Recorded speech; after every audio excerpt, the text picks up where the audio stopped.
Hi everyone. Sorry about the complete mess around this evening. There's been like a few like kind of technical difficulties, but the show must go on.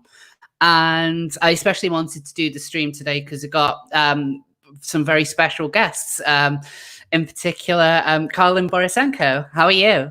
I'm doing very well. I'm excited to be here. And we've also joining us is Based Liz, who, if you are a viewer of Unpopular Opinions, you no doubt know who she is. But just in case people don't, Liz, why don't you just tell our audience a little bit about you? I'm just a regular on Unpopular Opinions who has, I've been told, based opinions. So hence my name. Academic Agent gave me the name Based Liz. So yeah. So I think because it's pretty much like an American panel, there's only really one topic that we should be covering today, one particular debate. But before we do so, there is another debate that I just want to quickly touch in on, that I'm not sure whether any of you might have seen anything that went on last night. Let me just bring up some of the screenshots. I had to screen grab a load of this in case the person in question went ahead and deleted it, which I got a feeling that he will do at some point. So let me just bring this up. So I did a video last night on the gay press and how there a lot of, in particular, anti-conservative bias within huge swaths of the gay media. In fact, I would say it's pretty much all the big outlets you can think of: Pink News, Gay Star News, Queerty, LGBTQ Nation, all of these different outlets. They all basically toe the same line. And the video was spotted by the editor of Pink News, Ryan John Butcher, who basically ended up getting into a little bit of a fight with me over Twitter. Now, I kind of wanted to highlight this for people who haven't seen some of the amazing allegations that he made. So he claims that Pink News is not a biased organization. He says they're completely non-partisan. However, as editor, he takes an anti-Trump stance. So Pink News openly takes an anti-Trump stance. And that's funny because that doesn't quite go with the word non-partisan. No, it doesn't mean what you think it means, Brian. I love it. His example of how they don't have any kind of political bias is an article about a Labour MP who they are accusing of being transphobic, as though like that somehow to prove his point. That what they ended up doing is dogpiling an MP who expressed wrongthink. And they hold this up as like, well, look, see, we have no ideological leanings. Well, you know, look at this example of where we dogpiled a woman for daring to state that there are only two sexes. I like that their argument of we're not politically biased. Oh, look here, we attacked the left. Okay. Yeah. Okay, but you're attacking the left due to wrongthink. Like it's. Oh God, some of his comments were fucking amazing. I had to point out one of these articles that Pink News ran just a few weeks ago, where queer men forgo their morals this November with a thumping 45% vowing to back Donald Trump. And I had to point out that you cannot call yourself a non-partisan organization when you run headlines like that. I mean, even if they just want to say, oh, we don't like Donald Trump as a man, what they're doing here is they're calling a mass amount of gay men as being without morals simply for voting against the way that Pink News would like them to do. And so like we ended up with this back and forth where I kept on having to point out to him, like, you know, an editor of a self-proclaimed non-partisan publication doesn't seem to understand that taking an anti-Trump stance negates any claim of being non-partisan.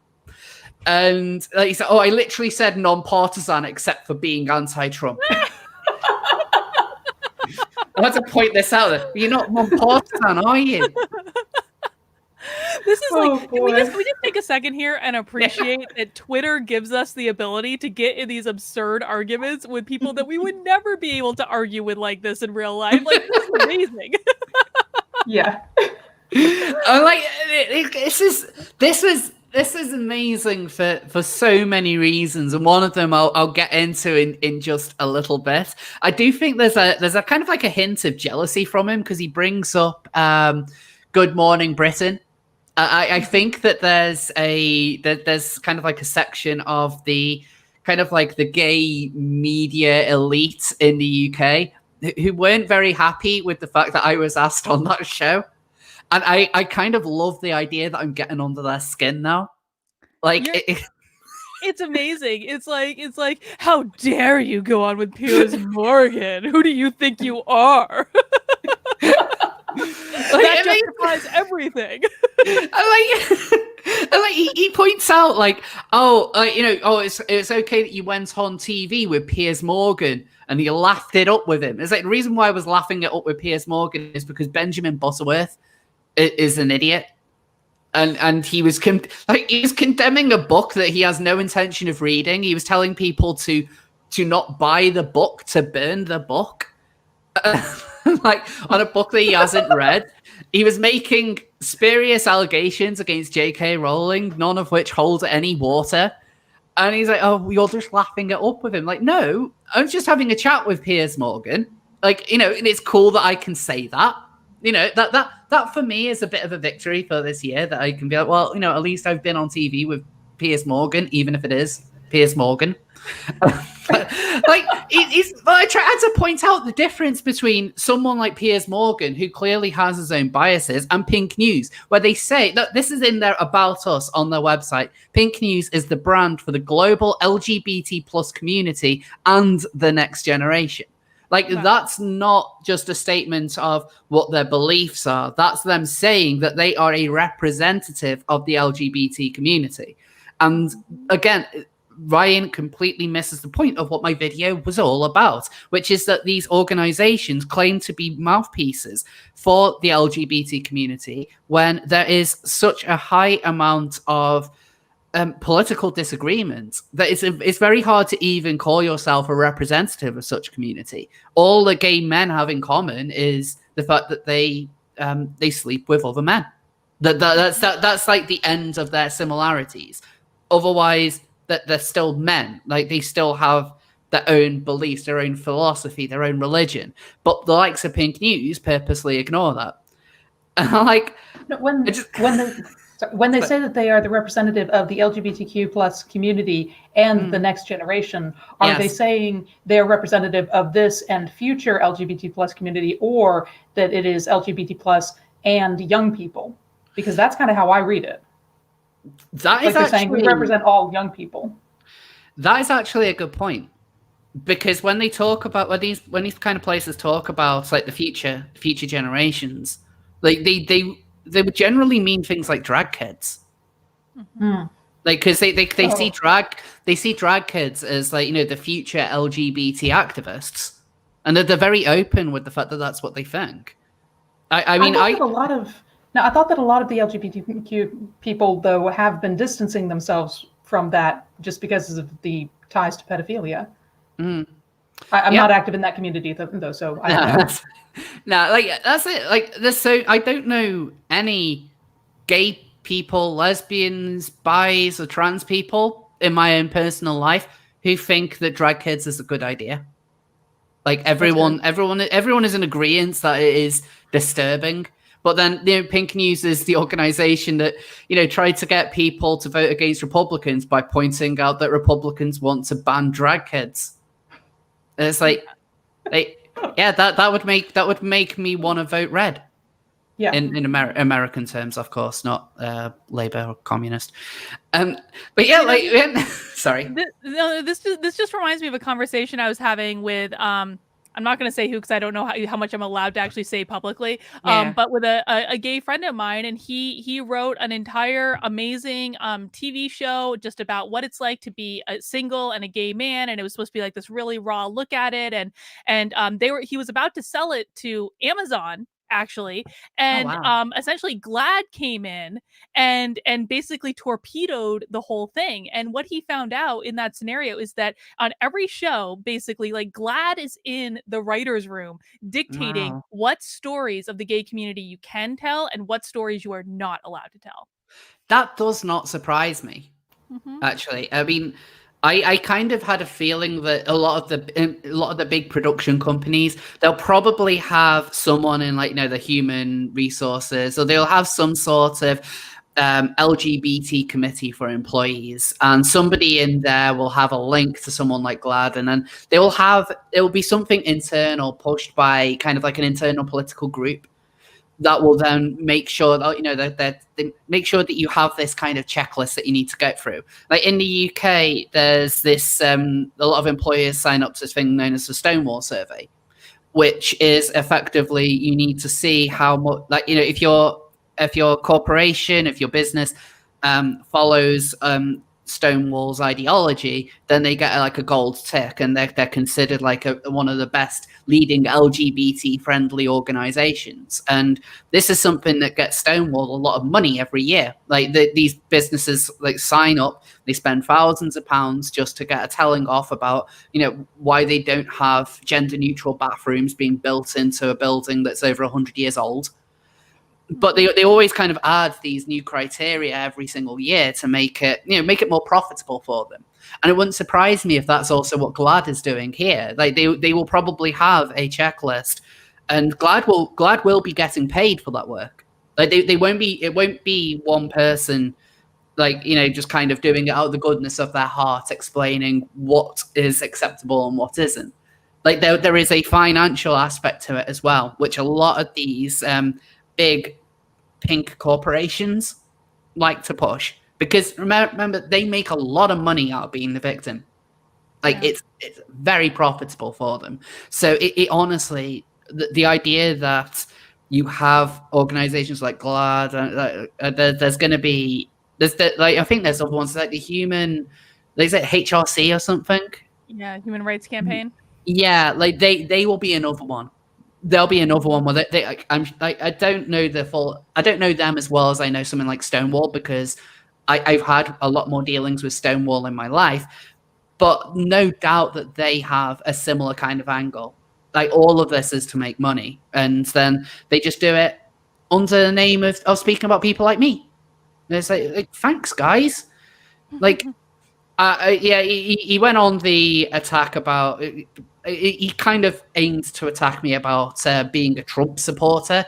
Like, I wouldn't really label just to kind of clarify to a lot of people, I wouldn't label myself a Trump supporter if it wasn't such a controversial thing to do. Right. Yeah.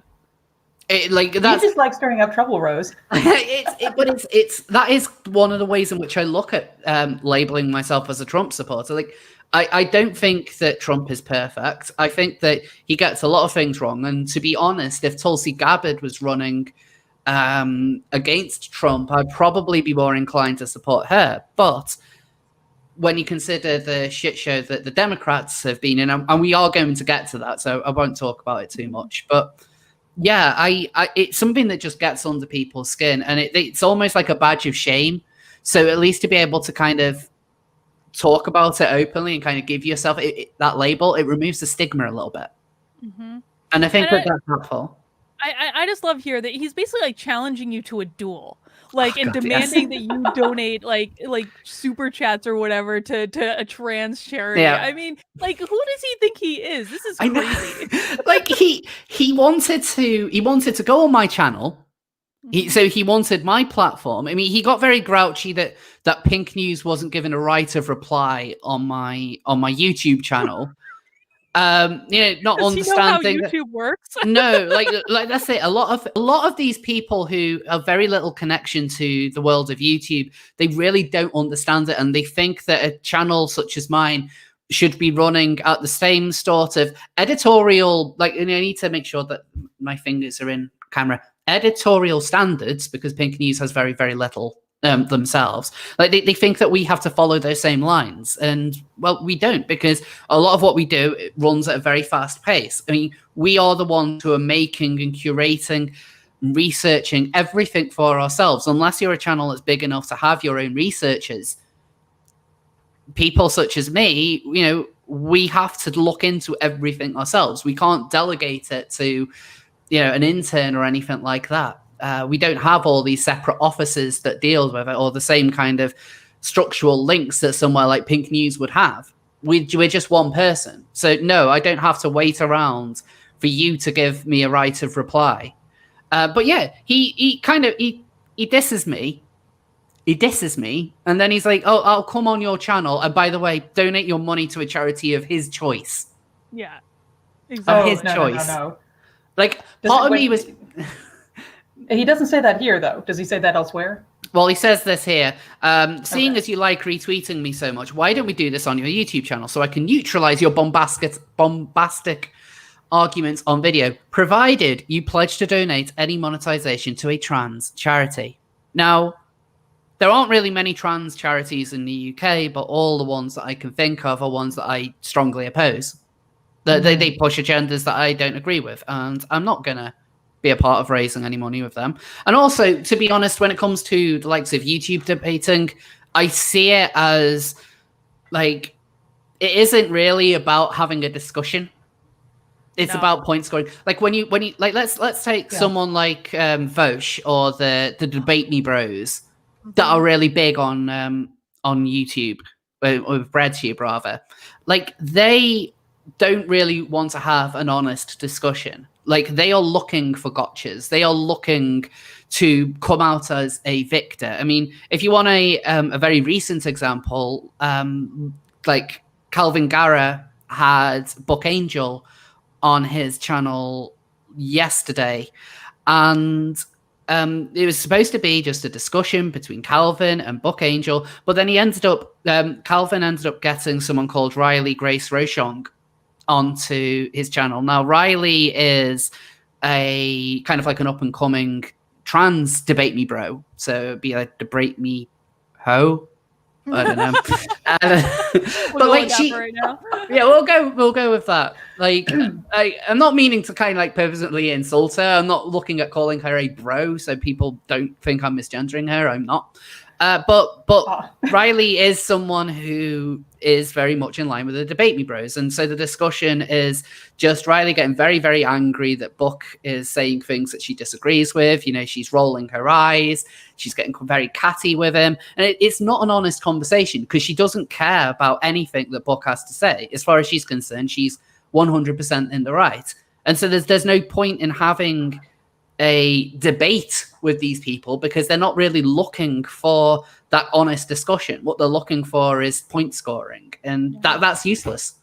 That's really disappointing to me because I was actually looking forward. I hadn't gotten around to watching it yet, but I was actually looking forward to that discussion between Calvin and Buck, because Calvin, for me, like, I used to watch some of his stuff, but it's very obvious to me that he is in college now, and he has picked up ideas in college that hopefully he will grow out of at some point. But I find Buck to be just like he is like a ray of sunshine. He's so positive, and I just love so many of his messages that I was really hoping the two of them would have like a good conversation, and then Buck would smack some sense into him. Buck is a genuinely lovely guy. Like, he is really, really soft. I absolutely love Buck. And like, it's why I found it kind of a bit dirty that Calvin would try and pull that on him. I think that's really, really unfair on Buck to try and do it. And I think that it's like, I do agree with you that Calvin kind of being in college, he's definitely associating a lot more with BreadTubers. I know he's friends with Riley Sanderhall, and I think he wants to be friends with Foch. And I think it won't be too long before he becomes a bit buddy with ContraPoints. And like, basically at this point, I'm counting down the hours until Calvin completely disowns all of his old content. Like, I am 100, like, because that's coming. As soon as you start associating with people like the BreadTubers, these are not people who you can be friends with and kind of agree to disagree. I mean, all of us in this chat, we've probably all had friends who are leftists, hardcore leftists, and you can't just be, friends with them, because like that's not me saying like I can't be friends with them, but it's more that they can't be friends with me because they are the ones who cut the cord all the time, every single time. They are the ones who cut the cord and want to really, you know, disassociate from you because you hold a problematic belief. And that is so common with the radical left. And that's going to happen to Karlyn. And he's going to end up in a very difficult position. I don't know how such a thing could go for him, but then Karlyn is not going to be able to hang around with all of these people and then still do the same kind of content that he does. Like, they are going to demand that he bends the knee, and it just remains to be seen whether he does that or not. But I will say it is the same on the radical right. Karlyn, I know you don't know me, but I actually I came out of a cult that was a radical right-wing cult. Wow. So I have different experiences. I came also from a group that wanted to burn all the Harry Potter books, but from the opposite side. So it happens on the far right also. It's just that they have no power. They have no there is no institution supporting them. So if you come out of that, then it is easy to look at the far left and the far right and say, oh, they're the same. But the far left actually does have power. Yeah. That said, I mean, when people say that, oh, they're just the same as the far right, it's like, yeah, they are actually. The far right will disown people for not having the same opinions, but they don't have the institutional power to get you fired for having the wrong opinions. Oh, absolutely. I mean, these are political extremists. And political extremism is not exclusive to either side of the scale, really.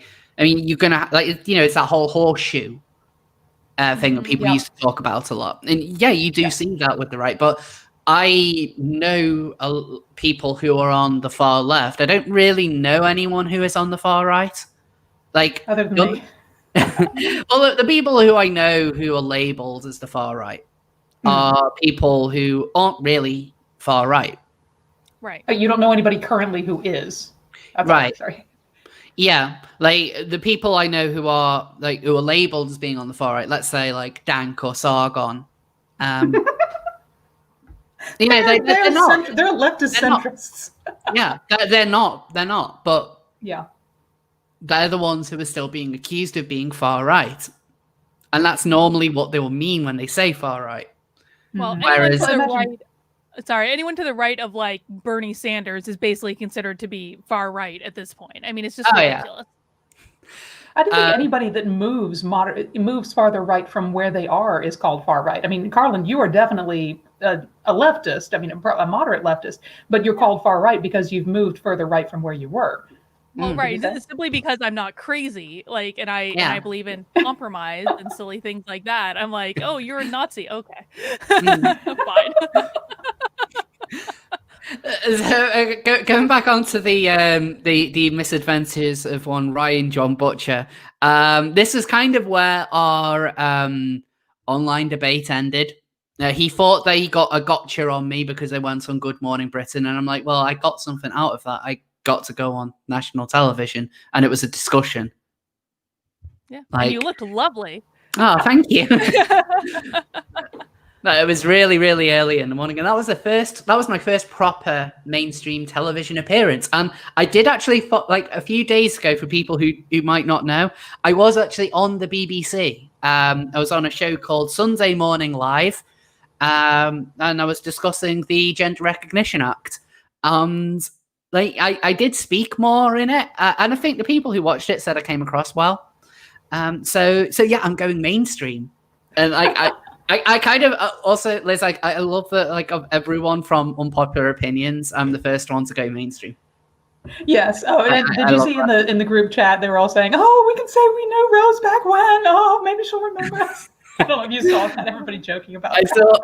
I saw like AA kind of trying to come up with a plan. Like, right, we all need to find a way to get to break mainstream, and then we'll be able to go on Andrew Neal's new news channel and move Unpopular Opinions over to it.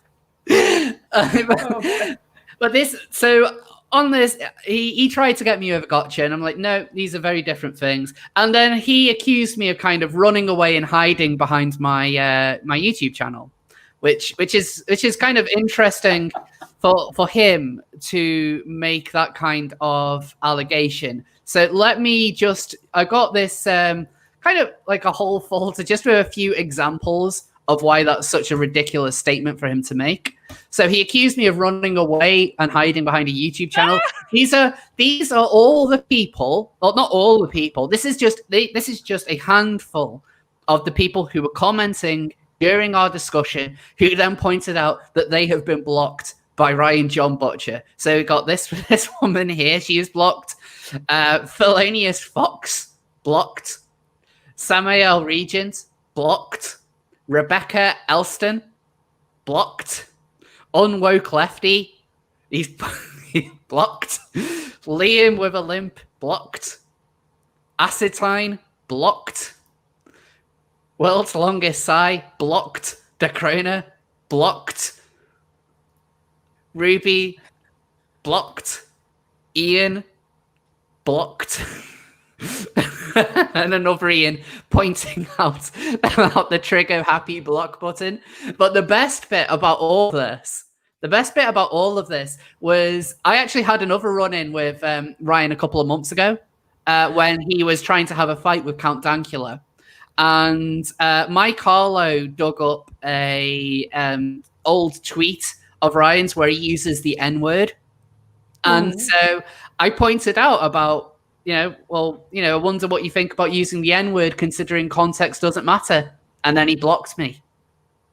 Of course. And unblocked you to argue with you again. And then he unblocked me just to come after me. It's probably in a few days he will unblock me again. Mm-hmm. But I found that it was such an incredible... It's like, I'm not normally a fan of having online arguments on Twitter, but that was an exception. Well, if Ryan wants to come and play on YouTube with you, he's going to learn how to get a thick skin right quick. That's going to have to be the first order of business. It was it's just the fact that he couldn't get it through his head that just because they have a bias against Trump, they can't call themselves non-partisan. They can't do that. But it says a lot about the indoctrination that a lot of these people go through, where that to them is a non-partisan issue. That simply being anti-Trump is that's just the baseline. That's the standard approach that everyone has to have. And it's a fascinating insight into the way these people look. I saw one that was arguing that Trump does not represent the conservative party or the conservative position. He doesn't represent the Republican Party because he's not your typical Republican. Therefore, you can be anti-Trump without being anti-Republican. I can see that, but I would agree with you that you can't be anti-Trump and still call yourself nonpartisan, because right now he is the head of the Republican Party, even though, no, he is not your typical Republican by any means. And a lot of Republicans hated him in the beginning because, he does have some lefty positions. But right now, given that he is the president, given that he is representative of the Republican Party, you can't be anti him without being and still call yourself nonpartisan. Yeah, and the leader of the party is more than just the individual. I mean, they do represent that party in which they are leading, even if their politics does deviate from the norm of how they normally are. I mean, ultimately, it's him that's dictating the path in which that party is going. If you can't, for example, he is now. Yeah. But I mean, in the beginning, a lot of the Republicans were actually opposing him and standing in his way, the never Trumpers and all that. But at this point, no. Some of them. I feel like most of them have fallen in line. Well, we still have the Lincoln Project, which is making a bunch of noise and trying to cause trouble. But I mean, Trump has really reshaped the Republican Party at this point. And I think that's a really good thing. I think it's a healthy thing. So I just want to quickly go through a few little super chats that have come through. Miles Kinslow with the $5. Hey guys, Karlyn, so glad you're here. Love the HR drama. Message deleted. Also, Kathy Young, WTF. Kathy Young is crazy. What's that about? I don't know. I got into a fight with her on Twitter and she's just crazy. And I started to hear all these other stories about ways that she's been crazy. I don't know. I don't know them. I don't know. I don't have direct knowledge of it other than her being crazy to me and telling someone, basically Carrie Smith from Unsafe Space. I'm remembering the story now. She tweeted out something. She's very anti-mask and I tend to agree with her. And Kathy Young responded back basically telling her to get effed. And really aggressively. And I was like, wow. Okay. Back away slowly. Don't make any sudden movements. Also, muy felicita with the DKK 20, and it's a little picture of some hearts. Thank you. And Mitch with the £2. Troon. Right. What? Troon. He's Okay. saying troon. For those who don't know, a troon is basically a poorly or completely non-passing trans person with an incredibly socially toxic attitude. So a troon would be, let's say, you have like Big Bertha the tranny, who's just been driving trucks all evening, and then hauls forth into the ladies' restroom, and he's like, I'm a proper lady, and this is proper lady-like behavior and stuff, and if you disagree, then you are a transphobe and a bigot, and then next a can of Tetleys. Like, that is that's a troon. Jessica and Eve. Jessica and Eve troon. There's like the just because you have the kind of toxic attitude doesn't make you a troon, but it's the combination of various troonery. And like I have to always be careful with it, because a lot of it does kind of come across to an untrained eye as a bit harsh and a bit bullying, but a troon has to really earn the title of troon. Like they have to earn it. Oh, I can't remember the one. Riley Dennis. I feel like was like that, but now has made such an effort. Yeah, Riley has calmed down a lot. Riley has mellowed out. Riley, I wouldn't really kind of call Riley a troon. I feel like it used to be. I mean, if you go back a couple of years. Yeah. I would say in the bad old days, then yeah. But Riley has worked a lot.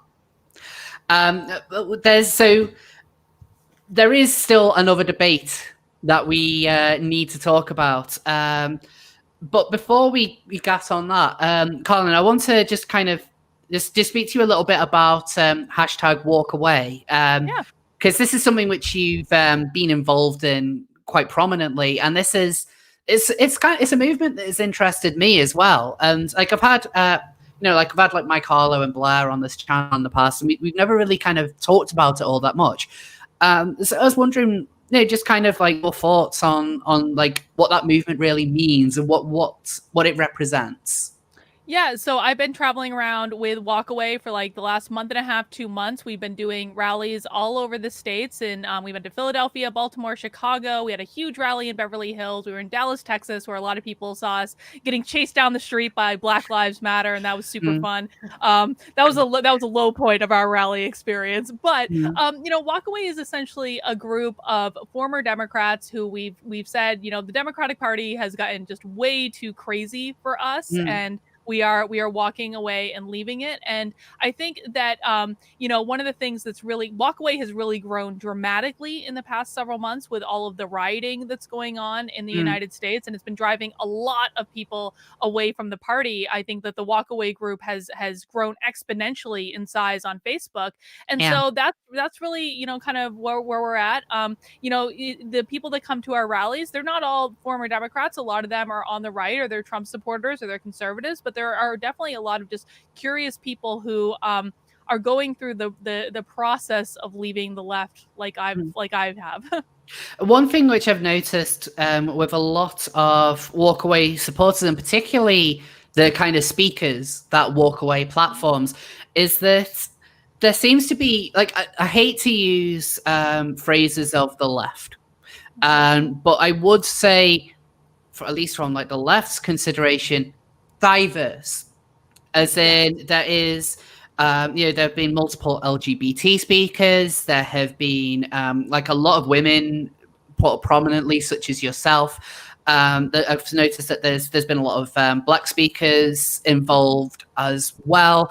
Would you say that is kind of almost like a coincidence that is what's happening with Walkaway, or in a way is it also showing that more people can leave the left that the left normally claims ownership of.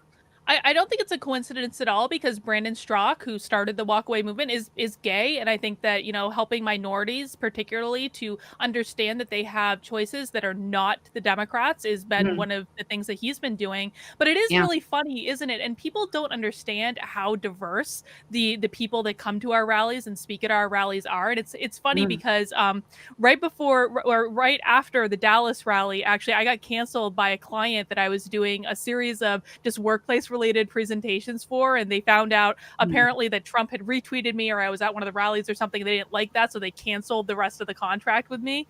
And the reason they wrote on their Facebook page that I was transphobic and bigoted and racist. And I was like, well, I just came back from Dallas where I was hanging out with Black people, gay people, and trans people. So where are you guys getting this information from?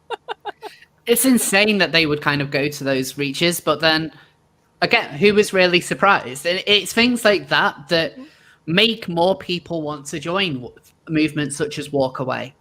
Yeah. And also it's like, really, I mean, everyone is so, I don't know if you haven't left the left or had that experience, that you can really understand kind of the relief that comes with it. It's like everyone's so happy at these rallies. It's like a burden lifted off your shoulder. And they're just really fun too. I can kind of attest to that feeling. When I first moved to London, and I was quite involved with London's queer scene, and that is something which is rabidly political. It is something where it is predominantly quite hard left. Like the more tamer politics you would see, like in the UK, it would be the Lib Dems, which are more of like a centrist, more centre-left party. Like that's kind of the furthest right that it goes. Like anything, otherwise it's everything from that all the way down to full-on anarcho-communism. In fact, anarcho-communism is a really weirdly popular belief system that a lot of these people hold. And you do kind of feel almost a bit policed. Like when you're having a one-on-one conversation with someone, you can be more open about your beliefs and you can have an adult conversation. But as soon as that group grows, all of a sudden you get someone who almost acts like a watchman and will be sure to point out that something is problematic. Like I remember at one particular party, we were talking about Team America and Book of Mormon. So, like a lot of Trey Parker and Matt Stone stuff. And Laurie Penny was there. If either of you have heard of Laurie Penny. I don't think From way back in the Sargon days, yes. So Laurie Penny is a kind of hyper-progressive journalist who writes for papers such as, like, I think she's written for The Guardian. Like she comes from like a quite upper class background, like Cambridge educated, flies around the world, and she became famous a few years ago because I can't remember what the movie star was, but a movie star basically stopped her from getting ran over in New York, and then she wrote a piece about how that was problematic of him to do that. What? Yeah, I'm trying to remember the name of the guy who did that. But then there's also a time when she was having a debate with David Starkey, who is a historian over here, and he ends up furiously pointing at her and basically gives her a telling off, which is hilarious. But anyway, so Laurie Penny was at this party, and at one point she did make it clear that she had to point out that both Book of Mormon and Team America are problematic for their depictions of race, and how Book of Mormon depicts Uganda as this kind of like hellhole with lots of disease and warlords, and obviously it's a shining oasis, and Team America should not be making fun of jihadis because it's offensive against Muslims. And so everyone had to be like, oh yes, of course, it's very, very, very problematic, of course, and we completely condemn all the problematic stuff in it. And then the end of the conversation. There was another convo where someone tried to do that. We were talking about Sweden, and like this non-binary person in the middle of the conversation like just kind of picked up and it's just like, oh guys, you need to remember that Sweden is a really racist and misogynistic and homophobic and transphobic nation. And then like no one was paying attention to them, and so they just kind of trundled off, just like listing out all of these other problematic like problematic terms about Sweden. So like I'm used to that level of policing that comes across from leftist circles. And yeah, when you see movements like Walk Away, where people can really kind of come together and be open about their political beliefs, I can see why that would be liberating. Yeah.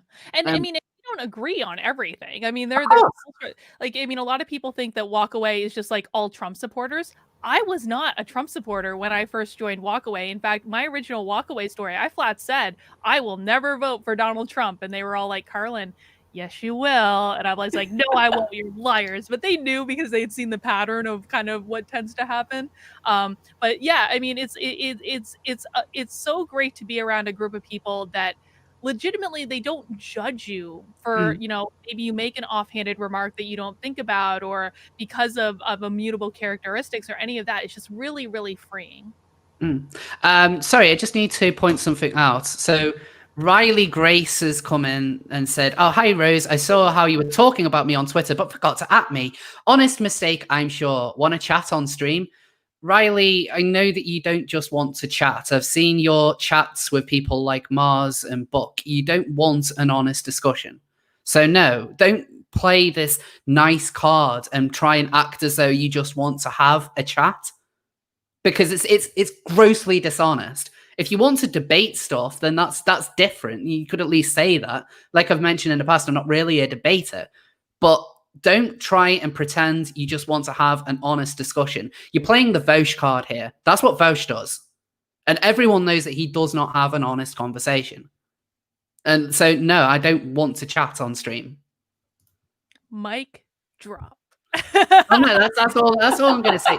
That's all I'm going to say on it. That's all I'm going to say. Like, it's incredibly dishonest to try and say, just want to have a chat, when every single time I've seen her stream with people who are, you know, like, basically opposed to her, like, she does not treat them with respect. In fact, I remember my friend Mars showed me a stream where I mentioned, and like, she's having a discussion with this non-binary person, and she keeps on rolling her eyes when I'm being talked about. So, you know, if you're not going to treat me with any kind of respect, then I don't see any reason for us to have a conversation.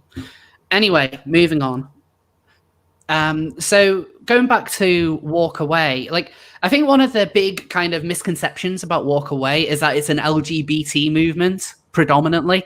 And in fact, I think you've actually been labeled as a lesbian simply for being associated with it. Well, yeah, I mean, yeah, everyone thinks I'm a lesbian, and regardless of how I look today, because I'm very sweaty and my hair looked crazy, so I threw on a hat. Like, but this is like, I am not. I'm straight as an arrow. I am married. My husband is downstairs, and they, like, you know, it's hard too, because like, even if I was a lesbian, like, so what? Like, who really cares? But no, there are, Walk Away is not just LGBT. There are a lot of LGBT people in it, but everyone can be in Walk Away. Everyone is welcome. Honestly, I wish that there was a Walk Away kind of movement in the UK. Like, yeah. I think the closest that we've ever come to anything like that was like Sargon tried to launch this thing called the Liberalists a few years ago, and that kind of ended up falling flat on its face. But that was international, by the way. We had a liberalist movement here in the U.S. also. Yeah, like there was we met up at one point with like people from like Ireland liberalists, and I think it was like Netherlands as well. Like there was a couple of these different like liberalist movements, but they never really kind of took off. I've had a run-in with the Liberalists, and I had no idea. Really? Well, I guess it makes sense because, you know, I had a run-in with the Liberalists on Parler, where they, like, someone behind that Parler account took something that I had been, like I tweeted a whole bunch of stuff and posted on Parler too from White Fragility, and they took something I did and passed it off as theirs, and I got wind of it and found out about it, and so I called them out and said, like, if you're going to take my stuff, fine, but, like, credit me.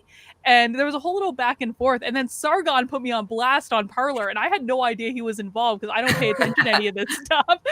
And so, yeah, I don't know. That's just side note on the liberalists. The USA liberalists, and I'll just try to keep it very brief, but the USA liberalists did found a movement. I was actually one of the board members. I was the treasurer in the beginning. I helped to get it going. And then early on, we had a Facebook group that had thousands of USA members. And early on, one of the people who helped found the Facebook movement decided to take over the movement. And those of us who were actual board members said, this is not okay. What are you doing? You're just completely changing everything. And so there ended up being internal conflict where he literally banned all of us from the Facebook group. And so all of the normal members, all they knew was the Facebook group. We couldn't even get in to say anything. So this one person essentially took over the USA liberalists and just took it his own way. And that is one of the reasons it fell apart in the US. So whoever has it, whoever has it happened in the UK.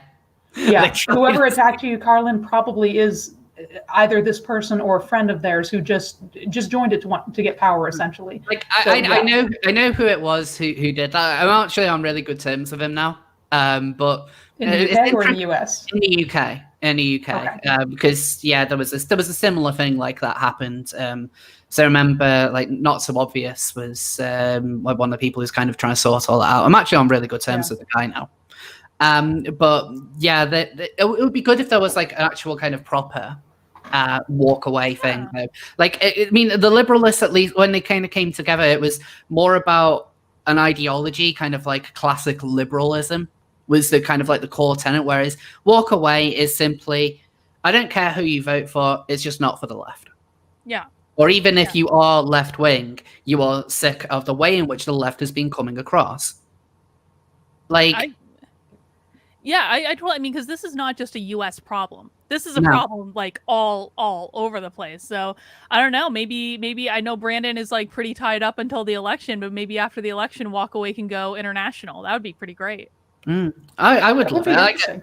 I've said to Ian, but I would actually be interested in, like, kind of finding out a lot more and kind of doing something with that, because I think it's a great sounding movement. I mean, it's something that I get from the people who I know who are involved, like yourself and Mike and Blair. Like, there's a lot of decent people involved in it.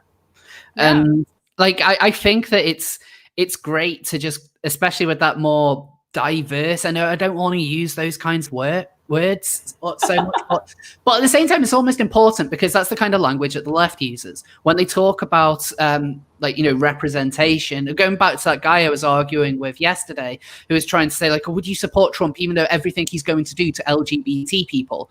And like, he comes from a biased source of his own. Like, he says that he's openly anti-Trump, and because he's the editor of the paper and he's editing it, paper is therefore also anti-Trump. But a lot of what these people have pushed about what Trump does to LGBT rights is completely false. For example, what was happening with like trans healthcare earlier in the year, like that was a big myth. Like, he wasn't making it illegal for them to do any of that. Like, they also ignore his initiatives of bringing out further acceptance of LGBT people around the world. And when that's being covered by the likes of Pink News, they really try and downplay it, like significantly try and downplay it. And so I'm not going to pretend that Trump is like the greatest president ever for LGBT people, although having said that, the people who he's followed have not been great themselves either. Well, he probably is the best so far. Yeah, like, have there been any pro-LGBT presidents at all in the U.S.? Well, I mean, like, I think Obama, like, halfway through. But like, Obama changed, but even when he started, he wasn't really. I mean, Biden certainly wasn't. No. And Clinton bought in "Don't Ask, Don't Tell." I mean, that's hardly a pro-LGBT stance. Well, in the U.S., prior to Trump, no one could have openly endorsed the LGBTQ community and gotten elected. They would have been condemned by both sides, partly because if you think about it, the Black community is the big swing vote to elect Democrats, and yet they are predominantly Christian. They are predominantly anti-LGBTQ. So anyone who comes out openly in support of that is not going to get the Black vote in general. So the Democrats can't. The Republicans can't either, because their base is predominantly Christian, which is also not going to support him. So Trump is the first one that actually was openly in support of that, because he was just, I don't care what anybody thinks. This is where I am. This is who I am. And I want to push back on that, though. Because I think Obama could have come out more aggressively in support of gay marriage before he was elected. And it really kind of bothers me that he didn't. I mean, they played politics with it. They treated it like a political issue rather than a human issue. And frankly, Trump didn't do that. He was the first president to come to office to be completely in favor of gay marriage. And I think that that's a really positive thing. And, you know, you look at like he's elevated Rich Grenell to the first openly gay man to be in a cabinet position. I mean, he wouldn't do this if he was, anti-LGBT. I mean, he also specifically says LGBTQ in his victory speech when he won in 2016. He very specifically says that. And like Obama, I think in 2012 alluded to it. But he never expressly said LGBT or any specific words. I mean, the way that Obama worded it was the way it could just be interpreted it. And I interpreted it as being pro-LGBT, but again, he did not say the words. Trump did. I mean, hell, there's a photo of Trump holding a pride flag, like LGBT for Trump. And even that article that I showed from Pink News before, they run with that picture. I don't think Trump himself is anti-gay at all. There's definitely going to be segments of that within the Republican Party. As Liz said, there's going to be a lot of kind of the more evangelical Christian side. They're certainly not going to be supportive, and you need to keep them on side as well. But I don't think that Trump hates the gays, and I don't think that Trump is going to turn America into, so gay people are going to be put in camps or anything like that, which seems to be one of the weird messages that a lot of people try to push to spread fear before Trump was elected. Something that the LGBT community is very, very good at, by the way, is spreading fear within the community. They love doing that. And I don't think he is by a technicality, he's the best. But then even when you talk about whether he's the best or not, it all depends on what your ideology is. Trump could believe, kind of take my stances on everything on LGBT stuff, and you would still have activists saying that he's grossly homophobic and transphobic. Sorry, go ahead. No. So, I mean, one of the things I've been thinking about a lot is when they announced the speakers for the Republican National Convention, there was this big uproar on Twitter, and, Twitter's not real life, but there were a lot of people on Twitter complaining that Brandon Straka and Scott Presler, both gay men, were not invited to speak at the RNC because they've done so much in terms of, registering voters, getting people away from the Democratic Party, that sort of thing. And I thought that was really fascinating. As someone who, when I was 17, 18 years old, I was campaigning for civil unions in Vermont, which was the precursor for gay marriage. And one of the reasons I joined the Democratic Party was because I didn't like the Republican stance in regards to LGBT issues. I thought everyone should be able to love who they wanted. And so it was really kind of an interesting experience, I thought, to watch this uproar among Republicans on Twitter demanding more gay men at the RNC. Yeah, I saw that. And I think that this kind of goes into one of the reasons why I would previously have said if I was in America, I would have voted Democrat, because a lot of the kind of issues that mattered to me were things like same-sex marriage and effectively, basically equality in terms of legal recognition. I'm not talking about special treatments or anything like that, but I did kind of used to care a lot about that would be the way in which I would vote. Whether they have a positive attitude towards LGBT people. But the current cultural zeitgeist is means that has already been that's been a success. You're not going to find many politicians now who will openly, be homophobic in terms of the way that I would see it. And again, I just have to put in my own caveat on that. You wouldn't see that even on the right. I think on the right, one reason people on the right are embracing Brandon Straka and Milo Yiannopoulos, people like that who are openly gay, is that they're welcoming of people who want to live their own life without infringing on others. As someone who came from the right, the reason that we, as a right-wing person, so strongly opposed all of this, I remember being very strongly against the the gay marriage thing, because I could see, and all of us could see, what they're going to do is they were not trying to make it legal. They were trying to force churches to go along with it. They were literally saying, we will shut down churches who do not perform gay weddings. The baker that they went after, we will shut down anyone who does not embrace this. And most Christians were saying, look, y'all do whatever you want to do. Don't make us go along with it. And so now when we see people like Brandon Struck, like Milo, who say, look, I'm gay and I'm going to do whatever I want. You do whatever you want and we're good. And we're all like, yes, please. We're happy with that. You know, because most evangelical Christians will say, you know, the LGBT lifestyle is sinful, but it's not illegal. You do whatever you want to do. We don't agree with it, but you do whatever you want to do. And I'm fine with that as long as you don't force me to go along with it. As long as you don't force me to say that, oh, yes, I'm going to embrace this lifestyle. You know, me personally, I might get some hate for this on your channel, Rose. I do think the LGBTQ lifestyle is not right. I think it's sinful. I am an evangelical Christian. But I am also of the opinion, you're an adult, you do whatever you want to do. Leave me to do what I want to do. You do whatever you want to do. So yes, I openly embrace people, onto my side who don't agree with me, who don't live the way I think people should live. Whatever. I'm fine with that. You do you, as long as you don't force me to do it too. Yeah, exactly. It's you can't force acceptance. And that's what a lot of activists nowadays want to do. They want to be able to tell people, you have to find, you know, you have to fully embrace this, which never works. You can't force acceptance on people. You can only allow it to grow naturally. Otherwise, it turns into resentment. And I think that the kind of like the gay rights movement did a good job overall in pushing acceptance, because you had a lot of respectable people who were they were respectable of other people's beliefs.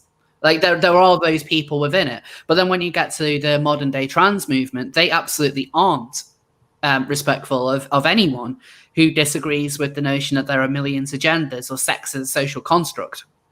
And I was just going to say, too, I mean, talk about the intolerant ones now. The ones like Brandon Strzok and Mikey Harlow, they went to the White House for the RNC for Trump's speech. And when they left the White House, they were attacked by Black Lives Matter activists who threw gay slurs at them. And then in Dallas, when we were chased down the street by BLM there, they were screaming gay slurs at them again.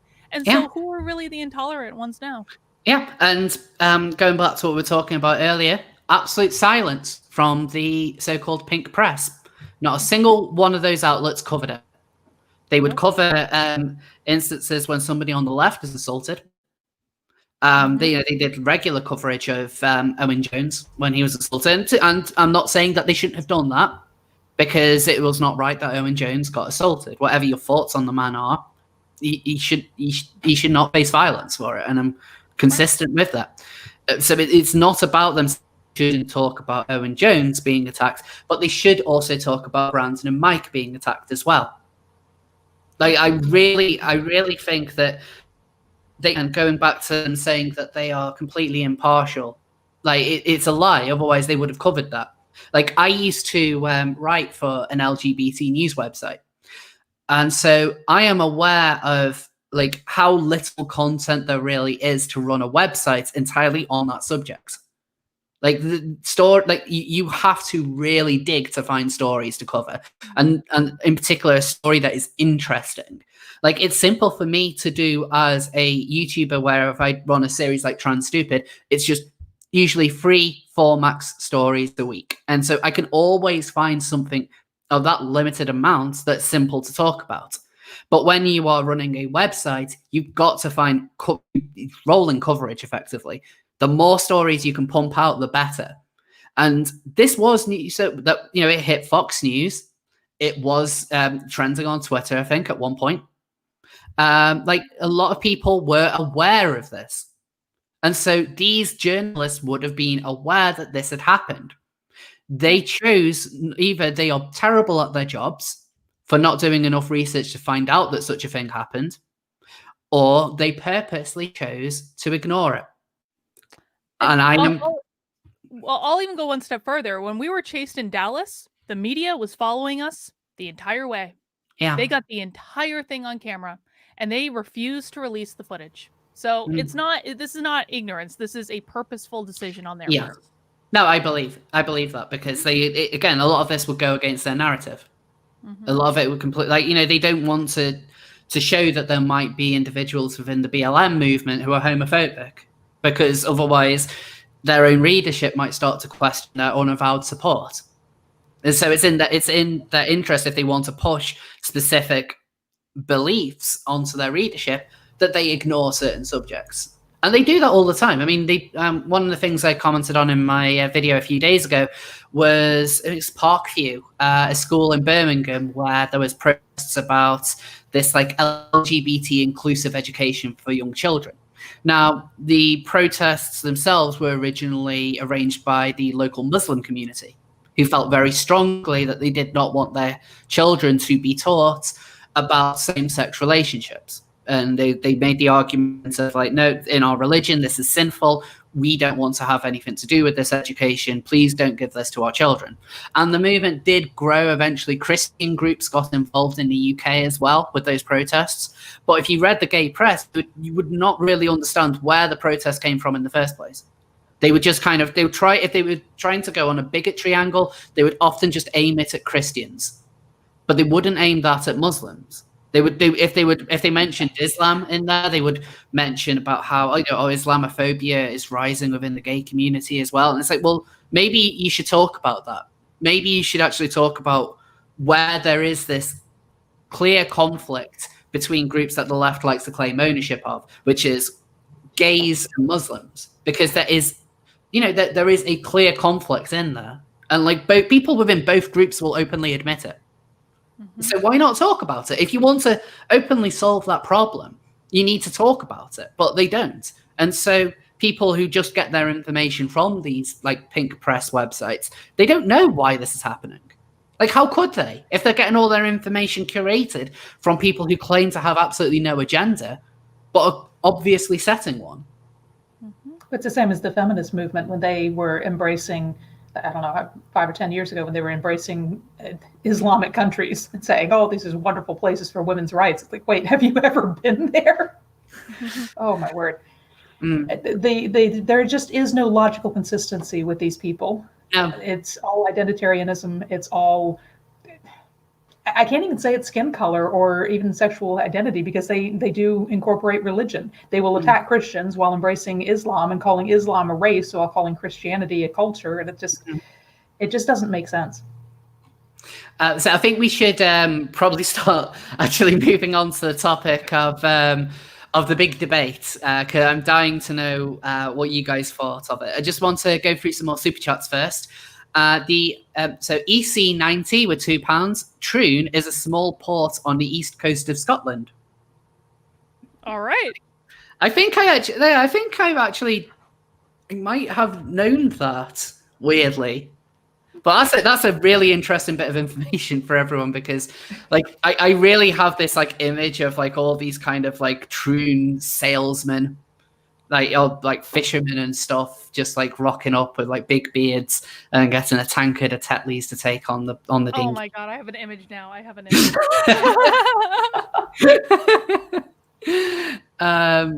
So the offensive tranny with 20 DKK.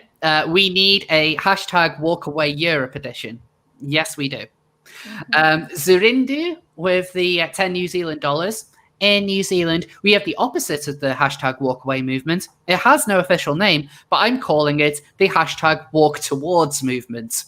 What are we walking towards? Certain collapse. Things are bad here. One of the things that I do love is the weekly seal of approval streams, or the updates of from Zurindu on the hell that is New Zealand. It's becoming a really nice kind of updates on just every week. It's just things are getting shit here. Michael Rogers with the £5. Amazing to see Karlyn in such a talk. We always hear how different UK and US politics are meant to be, yet the disaffected left seems consistent.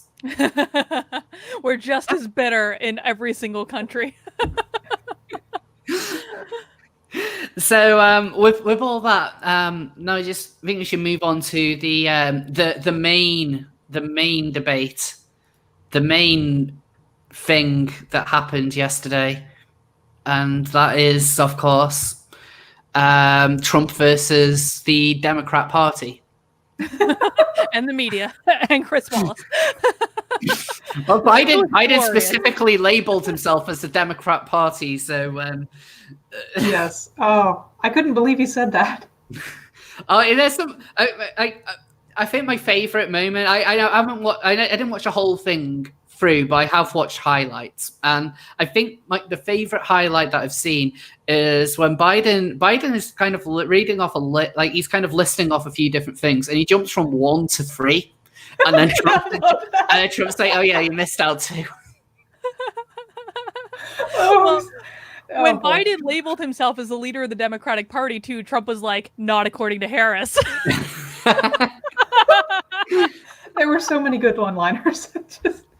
Oh my word. So, Karlyn, who do you think won that debate?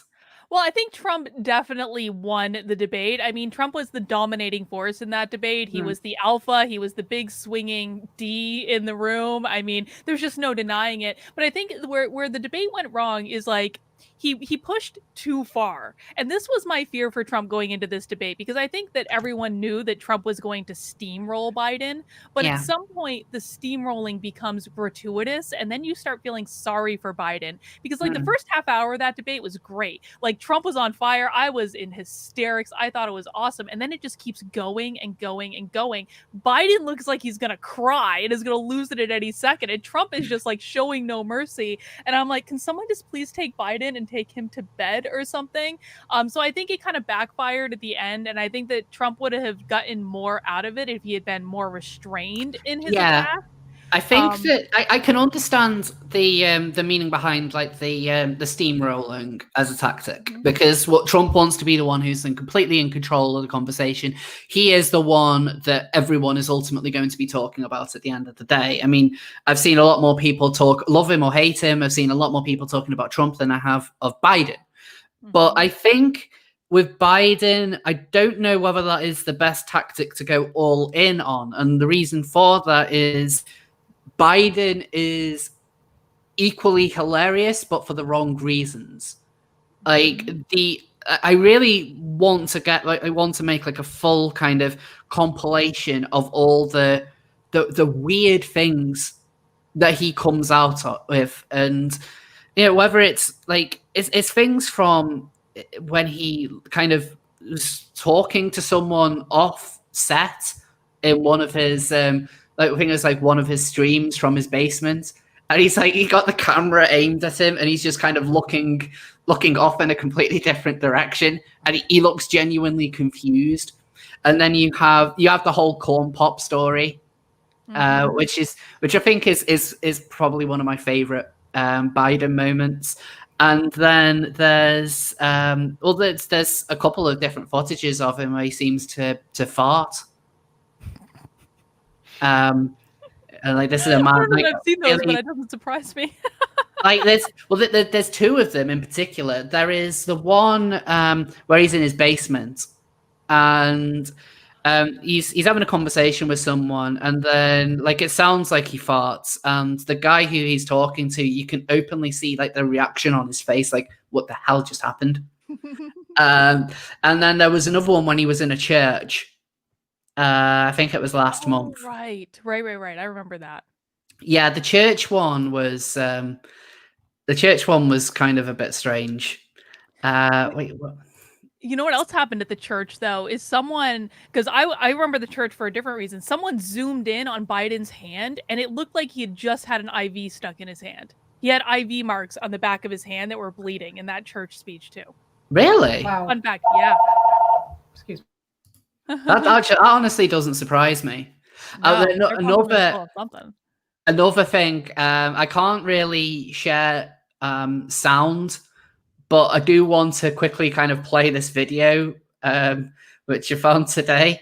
Basically, what's happening in here is Biden is kind of doing, he's talking to the media, and a train goes by.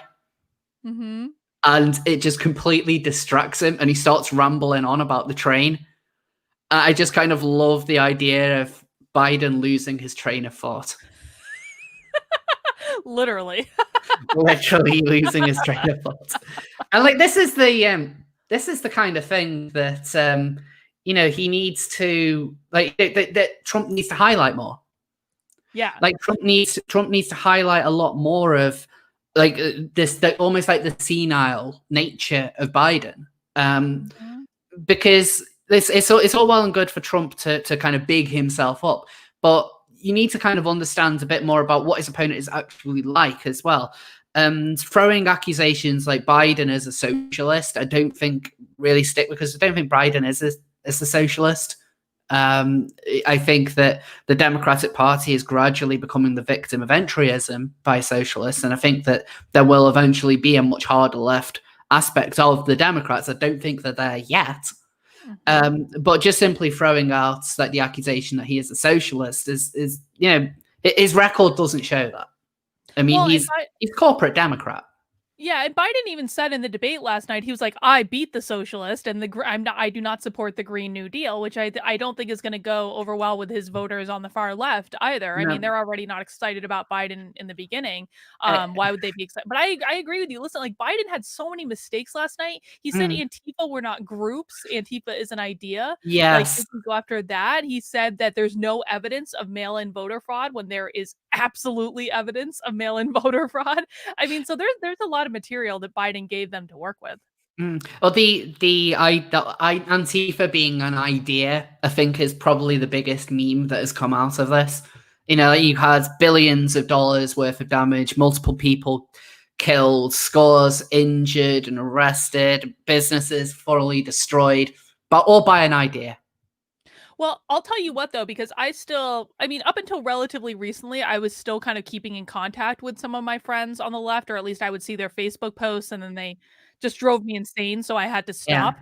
They are literally convinced that none of this is from Antifa at all, that it's all white supremacists. They're convinced of that. And it's like, well, like Karlyn, Antifa's not real, and it's just all lies. And I'm like, have you watched the video? And they never watch it. And so, I mean, they can very easily sell this idea that Antifa isn't real because the left believes whatever the media tells them.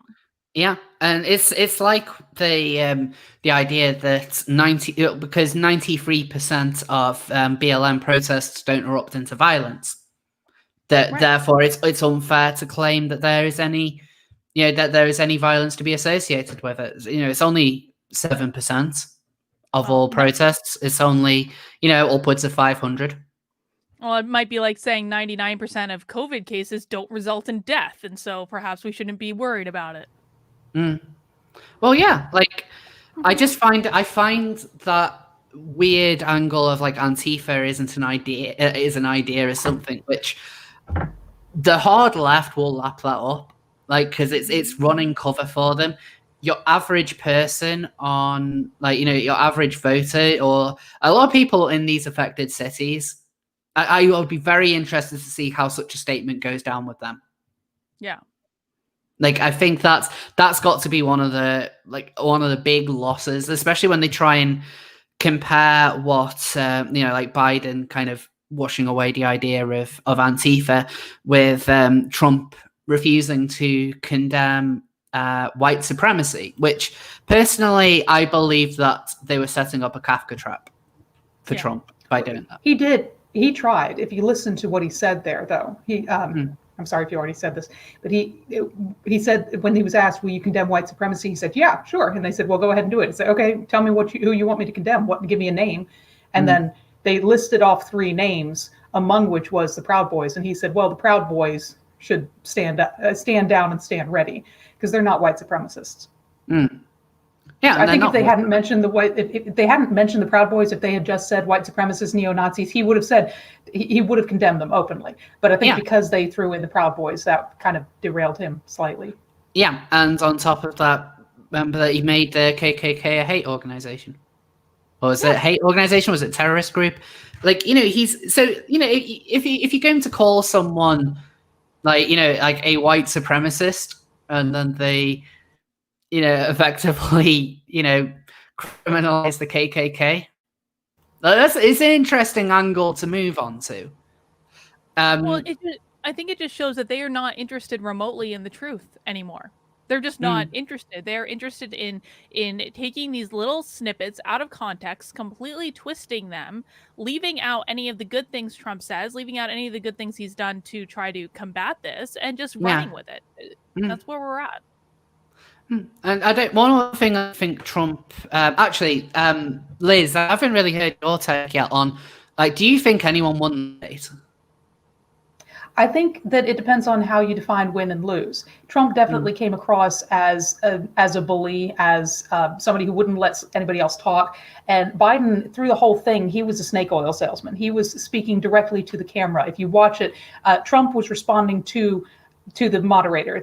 As the moderator would ask a question, Trump would look at the moderator and answer the question, whereas Biden would turn to the camera with his hand out, just, oh, don't you want to, this is what you need to make a decision. You need to, and so Biden was appealing to the watchers, whereas Trump was actually answering the questions. So in my mind, Trump won hands down. He is the man I want to see leading the country. But in terms of a debate, in terms of appealing to the audience, I can see where people would say that Biden won because Biden was actually appealing to the audience and Trump was not. Yeah. So, like, what do you think of some of the coverage that's kind of been coming out over this? There's been a lot of more focus of Trump, like both sides being nasty, although Biden was the more polite of the two. I think a lot of that kind of refers to like Trump's comments about Hunter Biden. Like, how do you think that went down? I think AA made a good point in that he said that Trump came across as very cruel and uncouth when Biden was talking about his son Beau, and Trump turned it and started talking about Hunter. And I can see where he's coming from there. I didn't agree with him, though, because I think Biden was clearly bringing up Beau just to get emotional points. I mean, you talk about standing on the graves of dead children. He was standing on the grave of his dead son.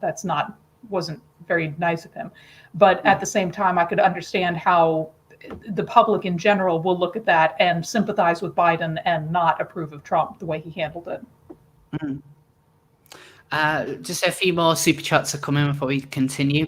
So Jedi Knight, Anna Quinn Cringewalker with the $5. Trump interrupted too many times. If you let him speak, he'd hang himself. Maybe Trump knows this and wants to put that on display on the last debate.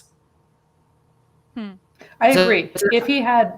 If Trump had interrupted less, it would have come out much more the way Biden didn't have answers to much of it. In the beginning, I feel like Biden did fairly well in answering questions, in staying on topic, but towards the end, especially in the second half, Biden just looked like he wasn't able to focus. He couldn't keep his thoughts straight, and that was hidden somewhat by the fact that Trump kept interrupting him. If he had just let him talk, people would have seen him ramble, would have seen him unable to answer a question, unable to stay on topic. It would have highlighted his deficiencies much more. Yeah. In my opinion. Hopefully that'll be a learning experience for the next debate, if the next debates go forward, because now the media is already trying to provide cover for Biden to just bag the other two and just not do them. So. Yeah, I have seen more rumblings on that, but that wasn't there rumblings that the Democrats wanted to have half-hour break every half hour for the debate, and that's been debated now. Some people are saying that never was requested, but I mean, Biden at least lasted. I mean, that in itself is impressive. I genuinely wasn't expecting him to do that. Wow. He lasted, but he didn't have to talk that much, if you notice. Yeah, that is true. Trump did keep interrupting. The most he ever had to talk was 2-minute stretch. And damn it, I lost my train of thought now. Another thing which I think that the Trump campaign wanted to do is like bull checks or to see whether like they had any wires on each other, and Biden's team refused. And I've seen a few people try and point out that maybe Biden was wearing a wire. Let me try and find. Oh, who was it? That's James. James Woods tweeted it. I believe. I doubt he was. I doubt he was. Yeah. Let me see if I can.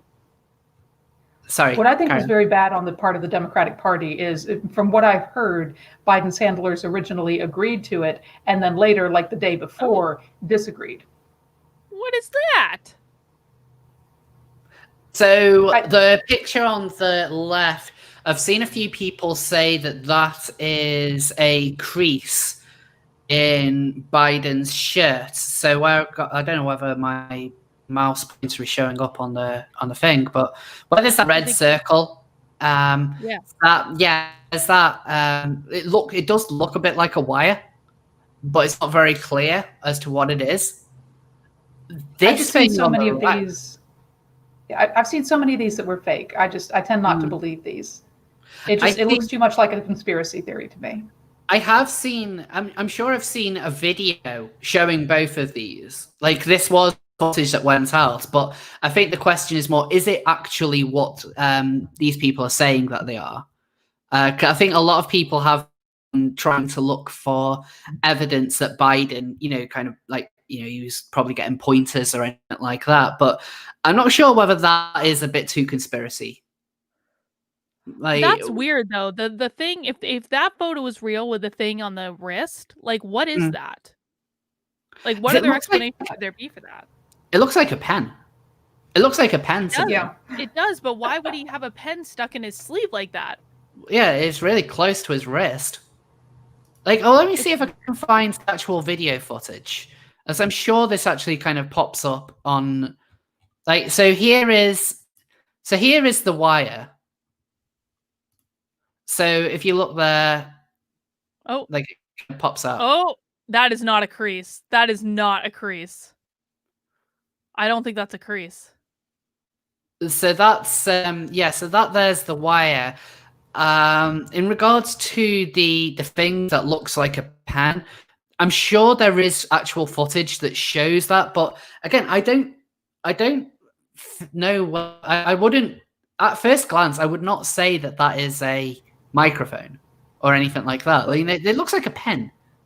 But the problem with things like this is, as soon as you even suggest this, if it is disproven, or even someone can give an answer other than that, an explanation, all of a sudden everything you say about Biden is dismissed. You are considered to be a conspiracy theorist. It'd be like if I gave a complete breakdown of the debate and a full analytical thing, and at the end I mentioned Alex Jones. People would use that to discard everything else I've said. That's why I don't like these things. It's like, okay, maybe he had a mic, maybe he was wired, whatever, but there is no proof. There's no really good evidence. There is just these little things that could indicate it. And bringing attention to these, I feel like, derails the conversation and detracts from everything else you say about it. There are enough legitimate points to attack him on that we don't. I feel like it's detrimental to bring up things like this. No, I can understand where you're coming from with that. Like, again, if it comes to the thing in the right, I honestly think that again, I'm sure I've seen a video showing that, but I genuinely just think that's a pen. I genuinely think that's a pen. I think that there could be a lot of innocent like explanations as to what these things are. I agree with you, and I'm like the least conspiratorial person ever. I think most conspiracy theories are stupid, but that is weird. Like, because, like, again, I go back to, like, if that's really a pen, why is he carrying it? No one carries a pen on their wrist, not during a debate, especially. What if Corn Pop turns up? He's got his he's got his rusty razor. Biden needs to. He doesn't exactly have a chain to hand. Biden needs to be prepared for Corn Pop. Maybe. I absolutely love Corn Pop. Honestly, like, if he was wearing a wire, then their plan backfired, because this wire did not help Biden at all. It didn't. Like, the one bit of footage that I've seen some people sharing that I really do think is like just kind of grasping at straws. There's a bit of footage where Biden kind of scratches behind his ear, and they're trying to say, "Oh yeah, that's an earpiece behind it," and I'm thinking, like, no, you can't see any wires coming from his head or anything. It literally just looks like he's scratching behind his ear on TV. Like, it's such an innocent it's such an innocent thing to do. It's that one in particular, I think, is the real kind of grasp at straws. more so than any of the others. Like I do wonder what those two things actually are. Like I don't really think that it's like Biden was like you said, if Biden was actually like had all these like like a microphone and stuff, like he probably would have done a lot better in the debate. Mm-hmm. But exactly. I mean, the common consensus seems to be it's almost like a bit of a meme. It's just like, oh, America lost. Like nobody won. Like I'm not seeing many on the Democrat side kind of celebrating a Biden win in the same way I'm seeing a lot of Trump supporters celebrate a Biden win. And you would expect supporters of people from either side to say that their candidate won, regardless of how well they actually did. There's always going to be a bias in that. It's just very interesting that the Biden supporters, they're not really that vocal about it. If anything, they seem kind of disheartened. No one's invigorated by it. I think that the Trump supporters too that I've seen, I think they've kind of psyched themselves out and they've convinced themselves that Trump is going to lose because of this. And it's like, I don't think this debate changed anyone's mind. Everyone just needs to settle down.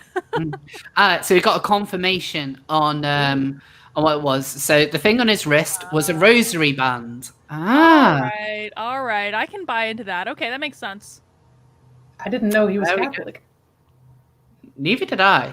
Maybe he became Catholic for the purpose of this debate. He called on some higher power to get him through it. I would like to say it's an honest explanation. It's an honest explanation for what had happened. So, what did you think of the guy who was moderating? He was awful. He did not have control. He didn't moderate. He just kind of sat there and was like, Trump, do you want to moderate? Do you want to switch chairs, Trump? Like, we can switch. And then he like ran defense for Joe Biden for half the debate. I was like, and go ahead. I felt like he did the best job he could have done. I mean, I know people were attacking him for coming after Trump so hard, but it was Trump who was breaking the rules most of the time. I mean, 99% of the interruptions were Trump interrupting Biden or Trump speaking over Biden, especially when it was Biden's turn to talk and when Trump was supposed to be quiet. So this was my first time watching a live presidential debate, though, so I don't know what it normally would be like, but I felt like the moderator did a fairly good job. Some of the questions were definitely biased, and I was not happy with some of those, but I doubt he was the one that picked the questions. So I felt like as a moderator, he did a good job, or as good a job as he could have done. He couldn't stop Trump. I mean, there were times where, yes, Trump was supposed to be quiet and let Biden speak. And Chris Wallace was trying to get it. He's like, you need to wait, Mr. President, please, Mr. President, Mr. President. And when he actually supposedly raised his voice, he says, I'm sorry for raising my voice at you. And I laughed. I'm like, that wasn't raising your voice. But anyway, I actually felt like he did as good a job as he could, but it was like him just trying to keep a bear and a bull fighting, and he's trying to calm down. It was just it was funny. I felt sorry for him. Isn't that a bit where like Trump actually turns to him and is like, oh, I guess I'm debating you now or something? That was great. I loved that.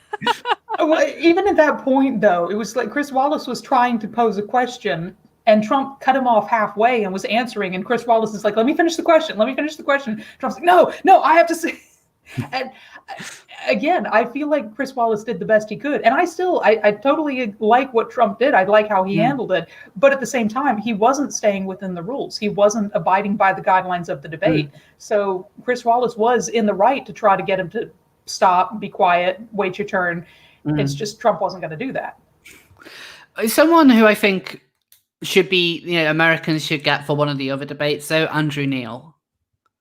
I'm not sure whether any of you know who he is. He's a kind of like a British kind of interviewer, political interviewer. He's probably like the best interviewer in the world, I would say. Like he's incredibly like he goes in very, very hard, but whilst he is like ideologically he's a conservative. Like he'll be just as hard on like a conservative politician as he would be on like a liberal or a more left-leaning politician. He kind of treats it all fairly. Like in the British election last year, he did interviews with almost every single leader of like the main parties, with the exception of Boris Johnson, because Boris, I think, was genuinely scared of him. Like he did, I think his first interview was with Jeremy Corbyn, and it pretty much finished Corbyn there and then. And I think Boris could kind of see the writing on the wall. Like, I just find those kinds of interviewers to be really fascinating. The ones who, like, rather than it just being like, oh, you're a racist and like trying to kind of push more ideological beliefs, what Andrew Neal does is just kind of really pick at like the actual policy and really goes into depth on it. And I think that something like that would be like, maybe it might be a bit too deep for a lot of like for your average like audience, like kind of primetime audience. Like, I'm not sure like how many people in America really watch the presidential debates. Is it just mostly people who are interested in politics, or is it kind of like considered a big deal? So I don't know whether someone like Neal would be too deep for it. I think that would be, well, I think a lot of people would watch that, and I think that Trump would have to really prepare for something like that, but it would be such an opportunity for him to be able to actually talk about what he's done, because he's done an awful lot that he never talks about. And that's one of Trump's biggest problems. Like, there is a lot that Trump can take credit for. He just doesn't tell anyone that he's doing it. He just keeps it very quiet and instead goes for like kind of really simplistic one-liners, or it just says like, everyone thinks I'm great, which is like, I don't care if people think you're great or not. Tell people what you're doing and then we'll come to that conclusion. Like Trump has a lot more. Well, that's one of the things that initially kind of made me warm towards Trump, after hearing, you know, line after line about how Trump is like the biggest disaster to ever befall American politics. And like, he's actually got a fair number of successes under his belt. But you wouldn't know that because the guy doesn't tell anyone. And he should know that people don't, that the media isn't going to tell. I mean, he keeps on talking about fake news and biased media, but he's not putting the message out there himself. So like, how the hell else are people going to get that message? This is why I think a lot of people were hoping that he would eventually go on Joe Rogan, because Joe Rogan would do that. He would ask the questions to get the answers, and Trump would be able to talk, and it wouldn't be in these short 2-minute clips or something, things like that. And also Joe Rogan could be fact checking real time, saying, wait, you did this? Oh, hold on, let's look that up. And or I can't remember who he always turns to whoever his coworker is and says, hey, look that up, and Jamie or somebody. I think that would be a great format, a great thing to see. And I agree with, I think Tim Pool was the one who said, even if they don't do the debate, it would be wonderful for Trump to go on Joe Rogan, because he would be able to get that message across much better. 100%. I 100% agree with that. And I think especially if Biden backs out of these next two debates, Trump should 100% just go on Joe Rogan. Like, that would be amazing. I would love to see that. Yeah, I'm disappointed it doesn't look like anything else is happening with that. Like, Trump seemed up for it, but the Democrats... I think he was up for the debate, but there's no way the Democrats would let Biden go on Joe Rogan. No. Not a chance. So is there anything else that you guys like think we might have missed off with the debate that you want to mention? I mean, it was just a brawl. That's what it was. This was like grumpy old men in real life. That's exactly what this was. I think that people need to take it for the entertainment value that it is. I don't think it moved anyone, really. I don't think anyone changed their minds from this debate. But it was entertaining, and you know, we should all just take a moment to appreciate that. So there's a few more super chats on the subject of the debate. Reed Lavity with the $10 with the Proud Boys comments. Biden jumped on Trump early, and I think that saved him. If he just said white supremacy and left it, it may have been different for Trump. I think that's what we were talking about before. When you kind of added like the things like the Proud Boys into it, that was when Trump kind of took a step back from condemning white supremacy. If they just left it as like just white supremacy, then probably would have got an answer from it. I mean, he practically did give one, if not directly. I think he was, though, saying, trying to imply that the Proud Boys are not white supremacists, because they're not. No, I completely agree with that. Like, that's why Trump didn't want to do that open condemnation, because that is they are his supporters at the end of the day, and you'd be kind of throwing them under a bus just to appease mainstream. And I think that in itself would bite Trump a lot more than if he just went along with it. But what in the beginning, though, back in sorry, go ahead. I was just going to say that regarding them being his supporters, in one of his campaigns or one of his rallies way back in 2015, 2016, I don't remember which, when there was a white supremacist showed up and all pro-Trump, he actually had him thrown out of the rally. And he's like, no, I don't care if you're, I don't care if you support me. I don't support white supremacists. So he, in the beginning, the white supremacists did actually support him because they believed the media that said he was racist, that he was a white supremacist, and he disavowed them. So I don't think he has a problem with disavowing even his own supporters if he strongly disagrees with them. Oh yeah, sorry. No, and I think what Trump should have said is, listen, I disavow all white supremacy. However, the leader of the Proud Boys isn't white, and Richard Spencer is endorsing Biden. Yeah, I wish he would have said that. Yes. Yeah, that would. Yeah, that's the way that he should have gone. But like, unfortunately, he doesn't want to do a kind of, practice or anything before the debates, and he just seems to be someone who just rambles in the moment. And again, like, he would be a lot more effective if he did just take a step back and actually think about the kind of answers that he's going to give. That is one of the things that does annoy me about Trump. Reed Laverty with another $5. Thank you. I also saw someone say Trump was trying to divide Biden's vote, hence the far left talk, not try and win any. Trump has his supporters already. That kind of does make a little bit of sense, especially when you take into account Biden's comments on Antifa as well as the Green New Deal, which is his comments on the Green New Deal being interesting because I think AOC is like one of his like an environmental advisor, Biden, if I remember rightly. So yeah, and if that's true, that's horrible. Yeah. Oh, sorry, what did you say? Oh, I was, Trump disavowed, or not Trump, Biden disavowed the Green New Deal yesterday. Yeah. So I think that he's not if the strategy of Trump was to make sure the far left turned against Biden, then I think that he got some really good hits in there.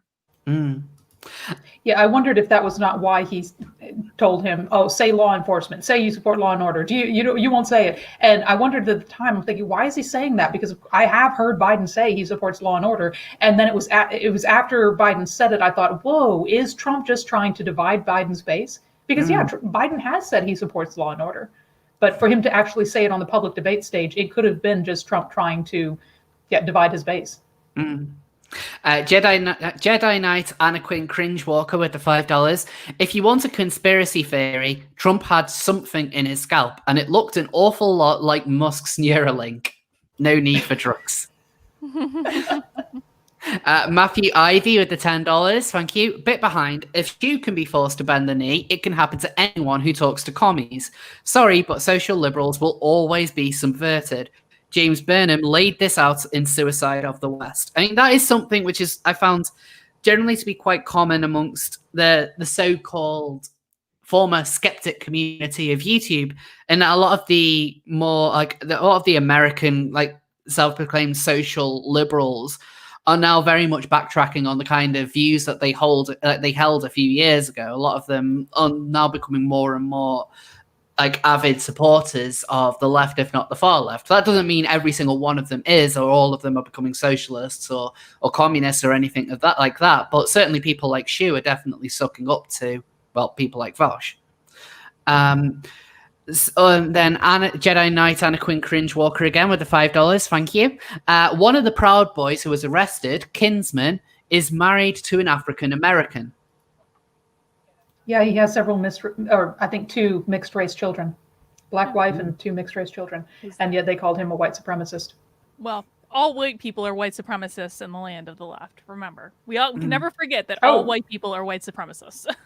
Even some black people. I mean, they say Candace Owens is a white supremacist.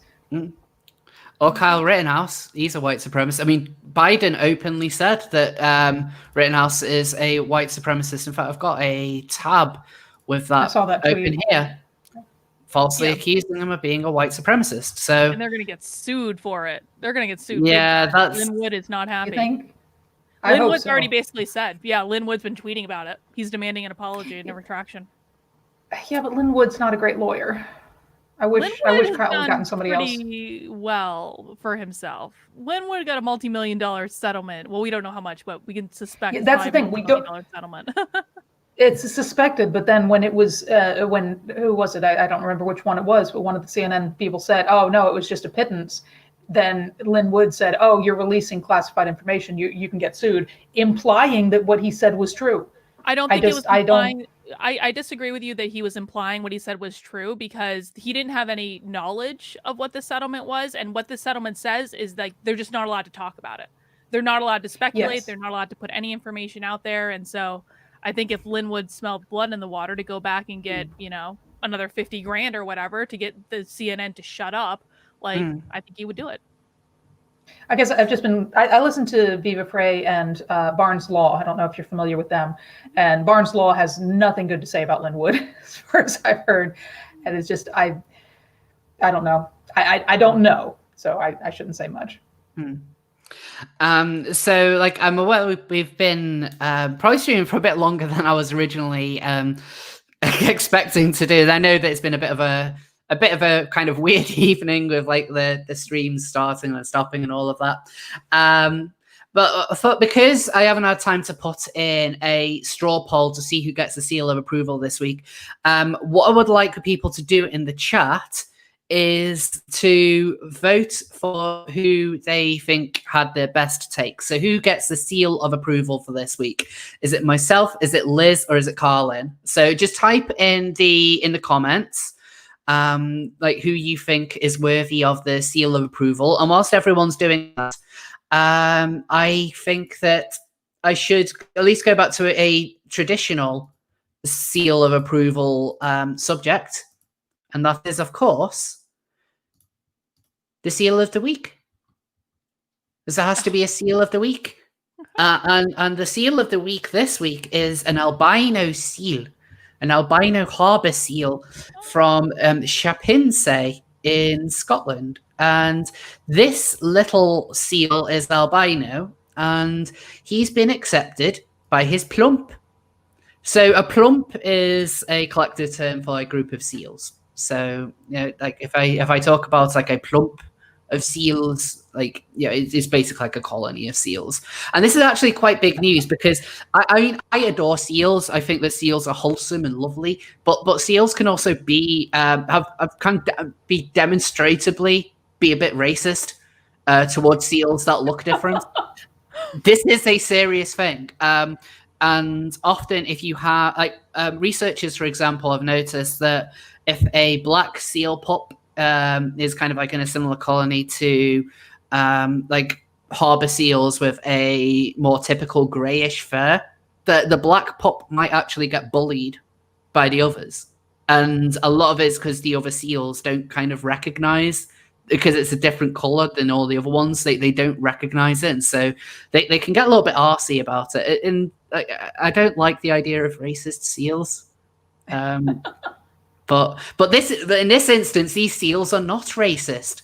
They're not racist in this instance. Inclusive. They're inclusive of all seals. They're accepting this white seal, who's been accepted by his mother and his plump. And in fact, there was a Scottish MP who actually put up a motion, I think, for the Scottish Parliament about how lovely it is that this seal has been accepted by its plump, and that this just shows the lovely spirit of the area, where even the seals are lovely. And I think that's quite nice. There's a motion in Parliament over a seal acceptance. Yeah, because it's important. I mean, these are seals. You guys are weird. Yeah, they're seals, and that is important. They are vital. So I was having a look through the comments to see who people think has won. So there's votes for me, Karlyn, Liz, me. It's actually kind of hard to tell. I think it's a lot of people are kind of getting I think everyone's kind of on a balanced point, which I actually think is quite good, because this has genuinely been one of my favorite streams that I've done for quite a while. I've really enjoyed it, and I think that everyone's had it's. I think I'm going to call it a three-way tie. I think everyone gets a seal of approval this week. In the spirit of the albino seal, we are exactly. all... It's accepted. It's accepted. I mean, we are taking the lesson of the seal, and we are just being full of acceptance. So I've got a few more super chats that come through. So Blazin Devilify with 5 CHF, which I think is Switzerland. Hi, wish you a pleasant stream. Oh, thank you. And Darbinville 13 with $5, and it's a sticker of, I think it's a little fox. I think it's a fox, or is it a squirrel? He's clapping, saying bravo. Oh, thank you. So before we go, Karlyn, do you have anything coming up this weekend?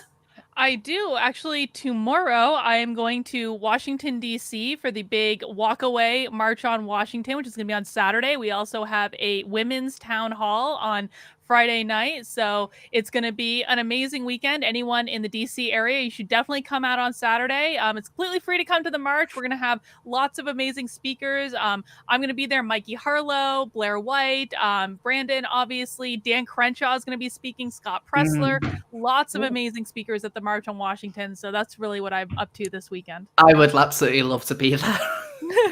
I am so jealous. Like Dan Crenshaw. I know, right? I'm gonna be like. Liz, do you have anything you'd like to share? No, I've got to get my YouTube channel going again. I know I haven't posted anything for months, but at some point I hope to. But no, at this point, no, there's nothing in the works. Is that one of the bearded dragons there in the corner? Yeah, this is Blaze. He just stepped on my, I don't know if I disappeared for a few seconds. He stepped on my power button and put the computer to sleep, so I had to wake it back up. Yeah, Blaze he's very naughty. But yeah, I got to always show the dragons. They are really. I really want to get like a reptile or something. Like I would really love to get a snake. Like snakes don't like to be held, so I would encourage anybody that wants to get a reptile, research it first. Snakes generally don't like to be held. So if you want something to cuddle, bearded dragons are good. They do require a lot of work. They need a lot of care. And generally speaking, if you get a bearded dragon, you should only have one. They're very territorial. I have 3. It's a long story, and 2 of them cannot be in the same room together because they would literally kill each other. They would fight to the death. So do your research before getting a reptile, everybody. Hey, he's upset with me right now. Anyway, sorry, also, side note there. Can I just point out, like, this isn't my favorite stream because Scrump isn't here. Like, just to make that very clear, Scrump is having internet problems today, which is why he hasn't been able to join. Like, he uses the internet from his phone, and that's basically been acting up today. But Scrump will be back next week. It is a shame that he wasn't here because we did want to talk about the Boogie Loo, which had gone down. But yeah, he did nothing wrong. But just that for another time. Anyway, I want to thank everyone for tuning in. Again, I'm really sorry about the mess around earlier. I take full responsibility for that. But I'm glad that we were able to actually do the stream because I've really enjoyed this. Thanks Liz and Karlyn for joining me this evening. Again, sorry for messing you guys around, and sorry for messing the audience around as well. But I'm really glad that you all tuned in. If you like what I do, you can like and subscribe. Please check out the video that I made the other day. So that's one I'm quite happy about. If you want to get a little bit more context on the Pink News guy who was railing at me earlier, check it out. But yeah, otherwise, new video will be out next Tuesday. Seal of Approval will be back next Wednesday, and hopefully Scrump will be here as well. So until next time, thanks for tuning in. Bye.